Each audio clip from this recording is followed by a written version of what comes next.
Hello, YouTube. I low-key just woke up and I said, I wanted to practice more articulation. And I wanted to do this before I started going with my day, so, but it's fine. Um, I'm gonna read this book because I've been wanting to read this book. Um, and all the other books I don't know, maybe this one will have more of a sciencey vocabulary. Um, it talks about the molecule of more, which is dopamine. And I picked this book up before, like as in I've read like a page, and it was really interesting and really applicable. So yeah, that's the one I'm gonna read. But I still have like I haven't finished a book in a while, so like I have these two books here that I should finish reading, but I don't know. I really wanted to work on vocab, so let's go. Okay, the molecule and more. How a single chemical in your brain drives love, sex, and creativity and will determine the fate of the human race. Sounds a little dramatic. Yo, this is really a read along. But yo, I love when you know what I realized I love? I remember one time, my friend, uh, he was like, "Yo, bro, is that book good?" And it was this one. I think it was Love Executioner. And he was like, yo, let me read it. And then he read it out loud, and I was like, damn, bro, like that's some confidence to keep on read. Like he read like 10 pages straight, like seriously out loud, and I was like, damn, bro, that's some confidence. So maybe this will also be something like that. I could see myself doing that. See myself being the same type of confidence.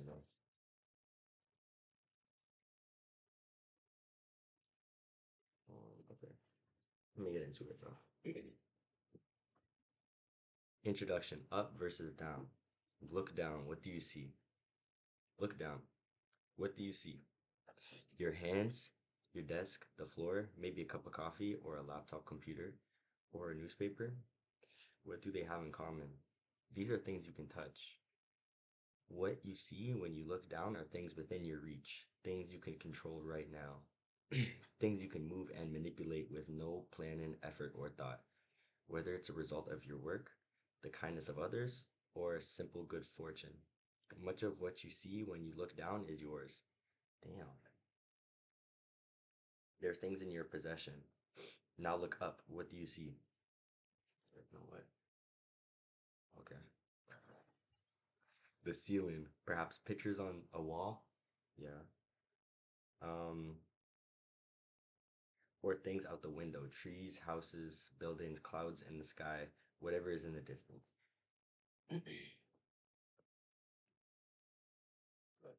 What do they have in common? To reach them, you have to plan, think, calculate. Even if it's only a little, it still requires some coordinated effort. Unlike what we see when we look down, the realm of up shows us things that we have to think about and work for in order to get. Sounds simple because it is. Yet to the brain, this distinction is the gateway between two wildly different ways of thinking, two utterly different ways of dealing with the world.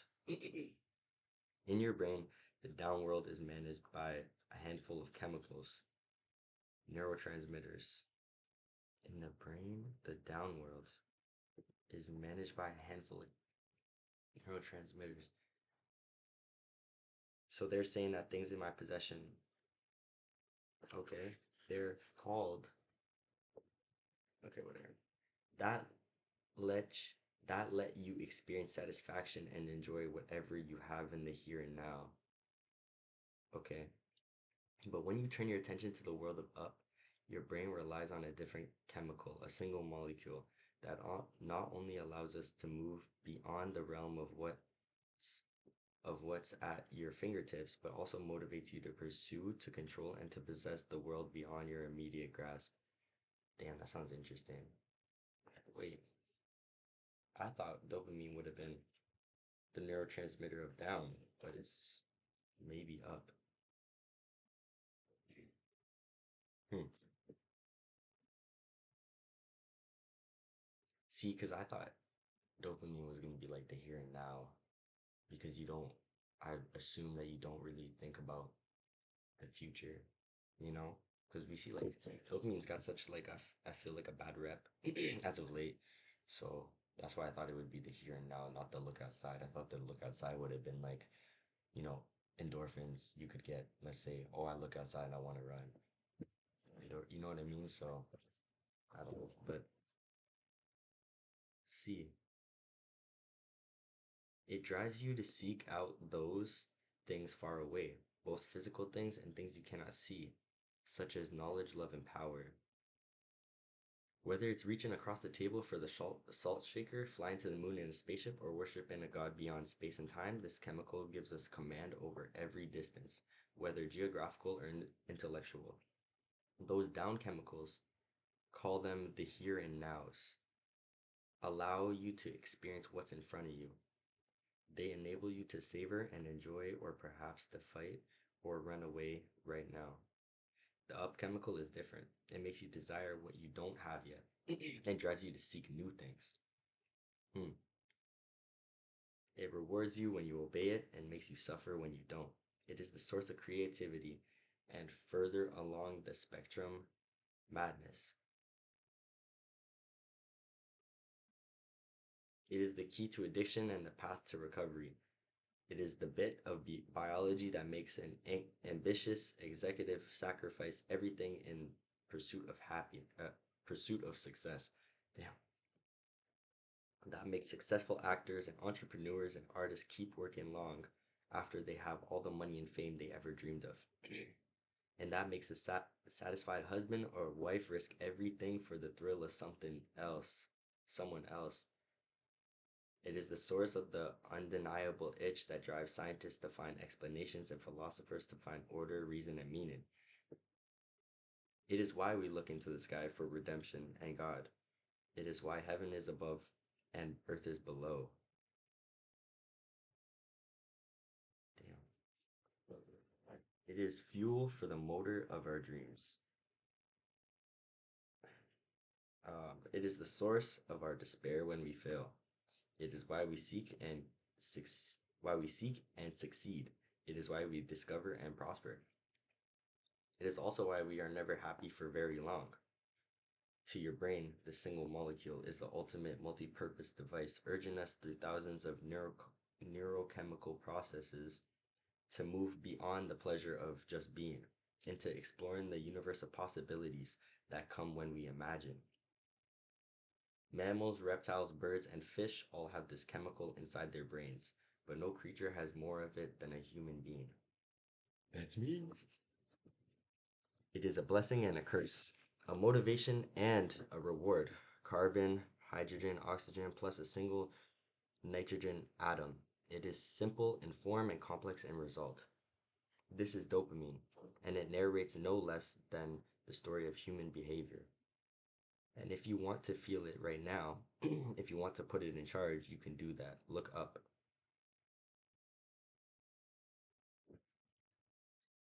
I get distracted by my hair, bro. Okay, look up. I have a picture on my wall of my friends, like right above here. So low key, that's what I'm looking up at.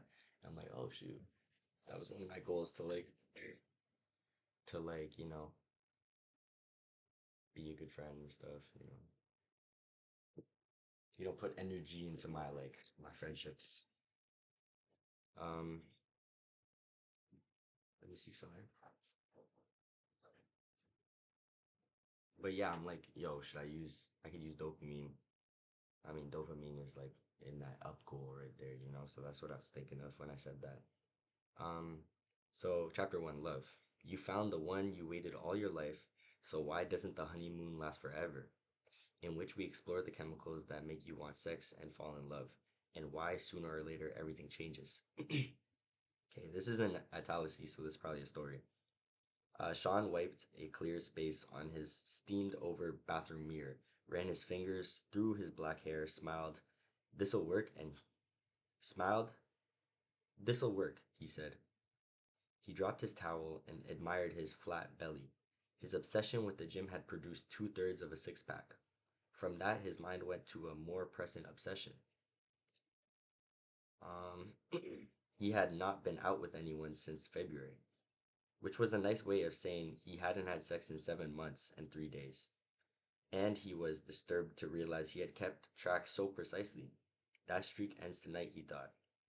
At the bar, he surveyed the possibilities. There were a lot of attractive women here tonight. Not that looks were everything. He missed sex, sure. But he also missed having someone in his life, someone to text for no reason, someone who could be a welcome part of every day. He considered himself a romantic, even if tonight was just about sex. He kept meeting the eyes of a young woman standing with a chatty friend at a high top table. She had dark hair and brown eyes, and he noticed her because she wasn't in the usual Saturday night uniform. She had on flats instead of heels, and she wore Levi's instead of club clothes. He introduced himself, and the conversation came quickly and easily. Her name was Samantha, and the first thing she said was that she was more comfortable doing cardio than putting back beers. This led to an in-depth discussion. This led to an in-depth discussion of local gyms, fitness apps, and the relative merits of working out in the morning versus the afternoon. For the rest of the night, he didn't leave her side, and she quickly came to like having him there. Lots of factors pushed them along to what would become a long term relationship. Their common interests, the ease they felt with each other, even the drinks at a little desperation. But none of that was the real key to love. The big factor was this: they were both under the influence of a mind altering chemical. So was everyone else in the bar. And it turns out so are you. What is more powerful than pleasure? Dopamine was discovered in the brain in 1957 by Kathleen Montagu, a researcher working in the laboratory at the Runwell Hospital near London. Initially, dopamine was seen simply as a way for the body to produce a chemical called norepinephrine, which is what adrenaline is called when it is found in the brain. But then scientists began to observe strange things. Only 0.0005% of brain cells produce dopamine, 1 in 2 million. Yet these cells appear to exert an outsized influence on behavior. Damn. Research participants experienced feelings of pleasure when they turned dopamine on and went to great lengths to trigger the activation of these rare cells. In fact, under the right circumstances, pursuit of feel good dopamine activation became impossible to resist. Some scientists christen dopamine the pleasure molecule. I don't know what that means. Christens? And the pathway that dopamine producing cells take through the brain was named the reward circuit. The reputation of dopamine as the pleasure molecule was further cemented through experiments with drug addicts. The researchers injected them with a combination of cocaine and radioactive sugar, which allowed the scientists to figure out which parts of the brain were burning the most calories. As the intravenous cocaine took effect, participants were asked to rate how high they felt. Researchers discovered that the greater the activity in the dopamine reward pathway, the greater the high.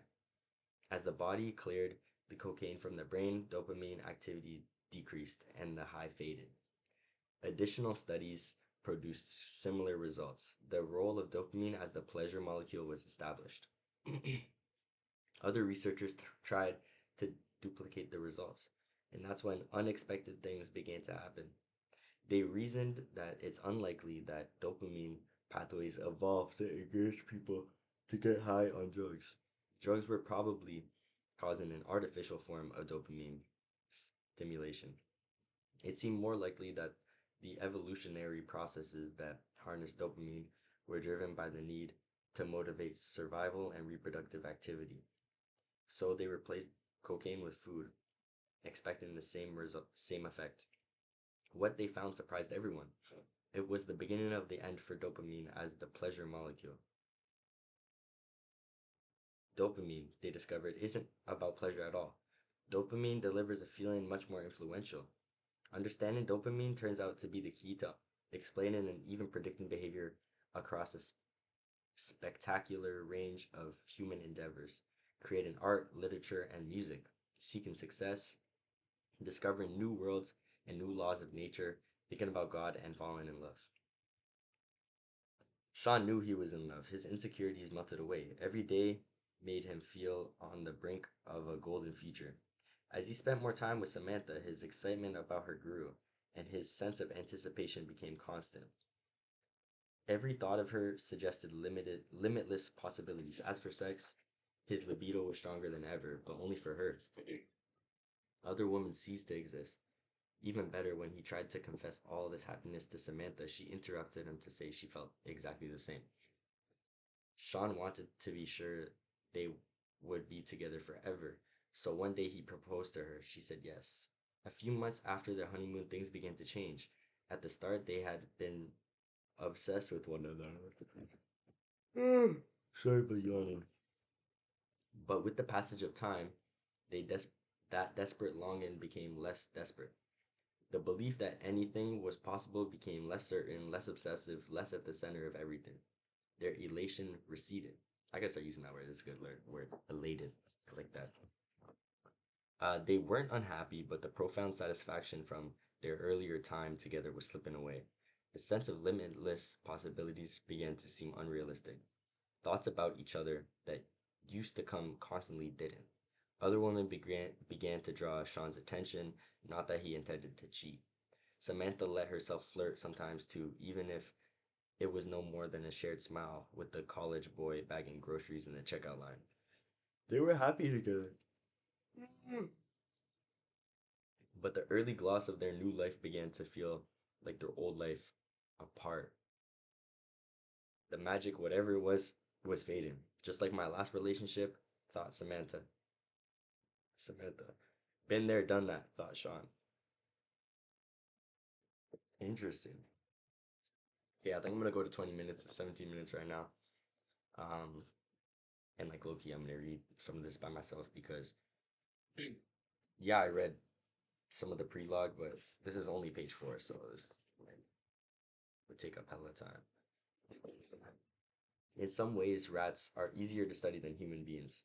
Scientists can do a lot more to them without having to worry about the research ethics board knocking at their door. To test the hypothesis that both food and drugs stimulate dopamine, the scientists implanted electrodes directly into rats' brains. Why do I get so tired? So that they could directly measure the activity of individual dopamine neurons.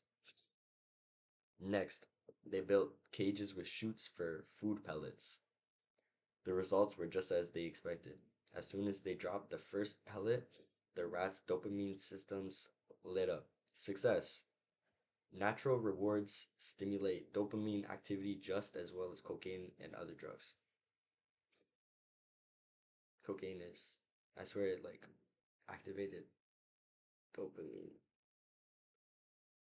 Oh my gosh, I'm reading this wrong. Okay, natural rewards stimulate dopamine activity just as well as cocaine and other drugs because cocaine does it too. Um, Next, they did something the original experimenters had not. They kept going, monitoring the rats' brains as pellets of food were dropped down the chute day after day. The results were wholly unexpected. The rats devoured the food as enthusiastically as ever. They were obviously enjoying it, but their dopamine activity shut down. Why would dopamine stop firing when stimulation keeps going? The answer came from an unlikely source, a monkey and a light bulb. Wolfram Schultz, bro, is among the most influential pioneers of dopamine experimentation. As a professor of neurophysiology, physiolog, physiology, like, why can't I say it? As a professor of neurophysiology, neurophysiology, neurophysiology, bro.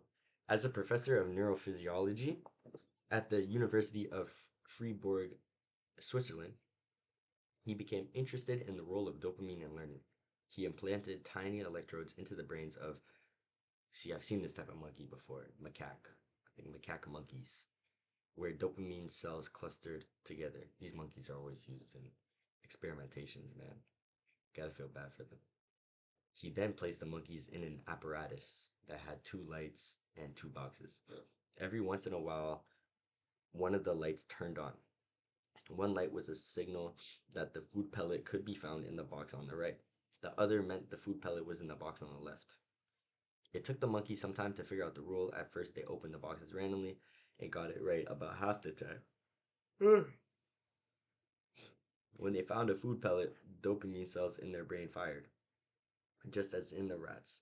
After a while, the monkeys figured out the signals and reached for the correct food containing box every time. And at that, the timing of the dopamine release began to change from firing at the discovery of the food to firing at the light. Why?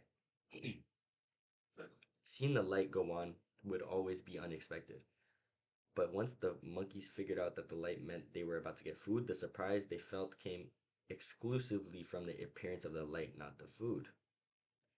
From that, a new hypothesis arose. Dopamine activity is not a marker of pleasure, it is the reaction to the unexpected, to possibility and anticipation. As human beings, we get a dopamine rush from similar promising surprises. The arrival of a sweet note from your lover. What will it say? An email from a friend you haven't seen in years. What's the news going to be?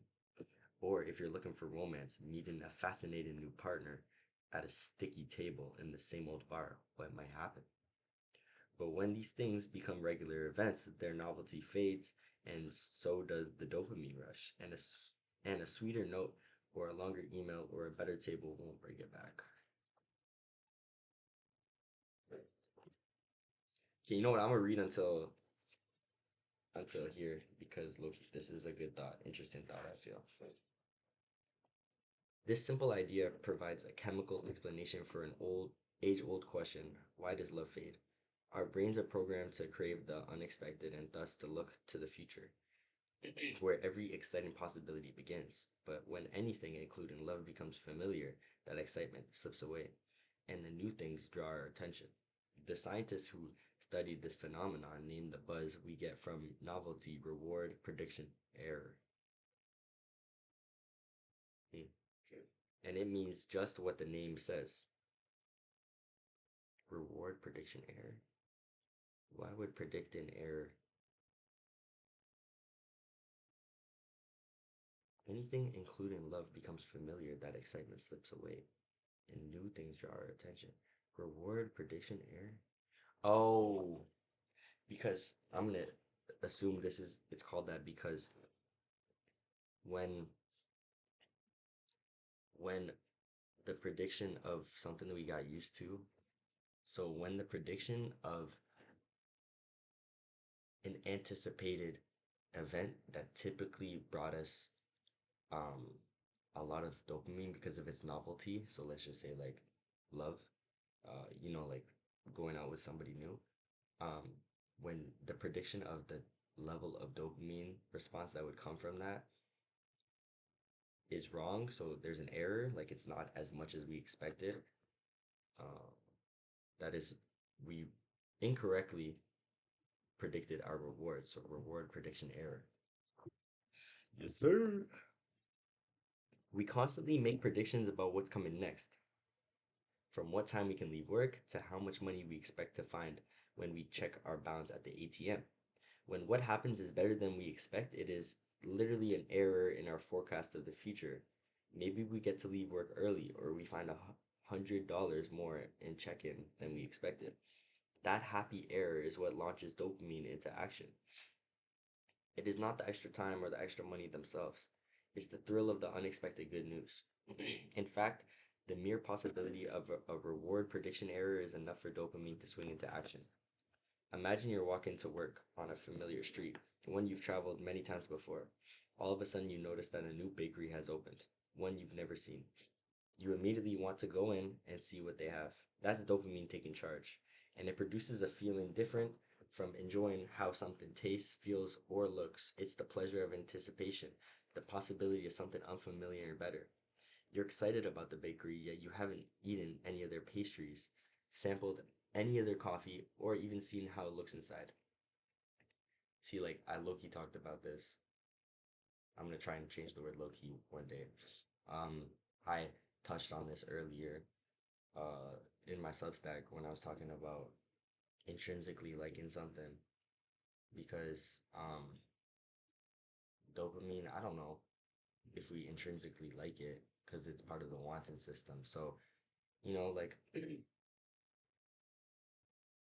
some things we just like the thrill of, so that's and it's interesting. I also talked about thrill on like one of my first like YouTube video I put up, the vlog, and how damn chasing that dopamine of that thrill and then perceiving it as love. Very interesting. Damn, this is a good book. Like this is making me think. It's connecting to a lot of stuff. I mean, I study psych, so I get it. It's gonna connect to a lot of things I think about. But also look at this art of the book. Tell me that isn't really nice. I actually want to know what is the meaning of the bees. If there is anybody who's actually watching this, yo, if you can figure out what these bees are, any theories, that would be super cool. Um, it's so funny. Like I know I'm just talking to myself in like a time capsule. Um, but it would be crazy. Like the dopamine of like somebody being like, yo, bro, those bees are actually, you know what I mean? Like a random person. It's kind of crazy. Yo, I'm at 26 minutes. I gotta hurry up. Um, also, I'm thinking about this too. I'm excited about doing these because mm, hopefully it also can help me, uh, you know, pay attention longer to tasks, like reading a book, something that isn't just straight, TikTok. I love TikTok, but um, the complex, you go in and order a cup of dark roast and a croissant. You take a sip of the coffee. The complex flavors play across your tongue. It's the best you've ever had. Next, you take a bite of the croissant. It's buttery and flaky, exactly like the one you had years ago at a cafe in Paris. Now, how do you feel? Maybe that your life is a little better with this new way to start your day. From now on, you're going to come here every morning for breakfast and have the best coffee and flakiest croissant in the city. You'll tell your friends about it, probably more than they care to hear. You'll buy a mug with the cafe's name on it. You'll even be more excited to start the day awesome cafe, this awesome cafe, that's why. That's dopamine in action. Bro, I keep on getting distracted while I'm reading, and I feel like I'm not actually like reading what's going on. It's kind of annoying, but um, it's as if you have fallen in love with the cafe. Yet sometimes when we get the things we want, it's not as pleasant as we expect. Dopaminergic excitement, that is the thrill of anticipation, doesn't last forever, because eventually the future becomes the present. Whoa. The thrilling mystery of, yo, the future becomes the present, the up becomes the down. Like, bro, if I go outside and I say, yo, I'm gonna look outside, it's a beautiful day, I wanna go run. Eventually, eventually I'm gonna be there.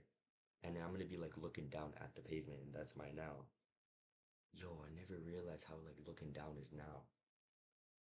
Cause I remember like walking to like, I don't know, school or something, and then you like look down at the pavement, you're like, yo, this is really where I'm at right now.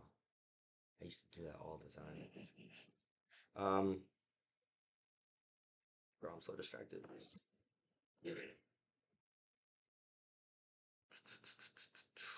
The thrill and mystery of the unknown becomes the boring familiarity of the everyday. At which point, dopamine's job is done and the letdown sets in. The coffee and croissants were so good, you made that bakery your regular breakfast stop. But after a few weeks, the best coffee and croissant in town became the same old breakfast. But it wasn't the coffee and croissant that changed, it was your expectation. In the same way, Samantha and Sean were obsessed with each other until the relationship became utterly familiar. When things become part of the daily routine, there is no more reward prediction error. Oh, so you know what? I did get the reward prediction error assumption wrong. I my hypothesis was incorrect because prediction error is when you get surprised, and that is what the dopamine. So when you don't have any more reward prediction error, then you are bored. Hmm. And dopamine, so let me restart. When things become part of the daily routine, there is no more reward prediction error, and dopamine is no longer triggered to give you those feelings of excitement. Sean and Samantha surprise each other in a sea of anonymous faces at a bar, then obsessed over each other until the imagined future of never ending delight became the concrete experience of reality. Yo, I want to read that again, bro. Not like actually reading. Sean and Samantha surprised each other in a sea of anonymous faces at a bar, then obsessed over each other until the imagined future of never ending delight became the concrete experience of reality. Wow. Dopamine's job and ability to idealize the unknown came to an end, so dopamine shut down. Passion rises when we dream of a world of possibility and fades when we are confronted by reality. When the god or goddess of love beckoning you to the boudoir becomes a sleepy spouse blowing his or her nose into a ratty Kleenex, the nature of love, the reason to stay must change from dopaminergic dreams to something else. But what? And then the next, that's the end. It says one brain, two worlds. And what I'm gonna assume is they're gonna talk about other neurotransmitters. Um, I always say endorphins because that's the only one I remember, like only class of things I remember because of the running example. But you know what? I think that um, I think that's the case. You know what? Let me be more articulated here. Um, what was the thought that was in my mind before I started thinking? See, I had a thought in my mind, but then I'm like, yo, I'm being recorded, so I forgot. Let me think.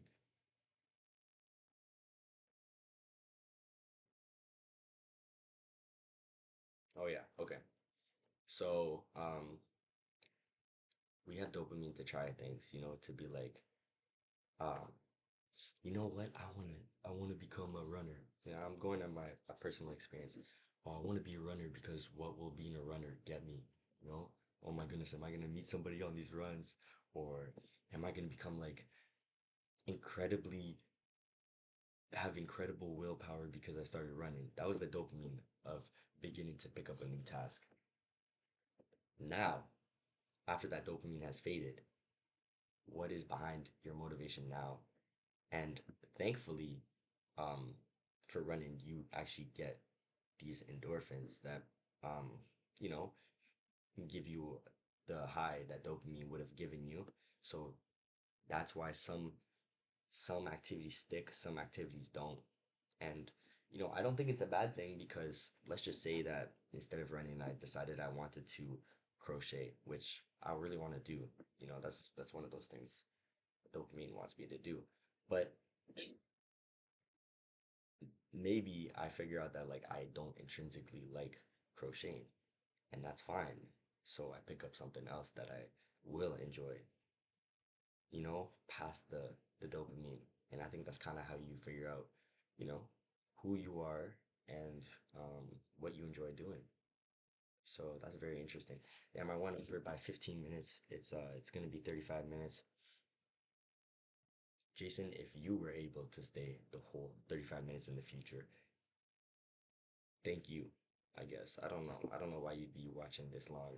Um, unless you are trying to write a book and you're like, yo, what was Jason thinking of while reading? What was stopping him from um, paying attention? Where was his mind going? I'm gonna start seeing me like not paying attention in a good way because, um, you know, I'm not just like reading the book like a computer. Hopefully, I can like um, have my own thoughts. You know what I mean? But yo, I really love this book cover. It looks so nice. But whatever, I'll see you. I don't know what to do.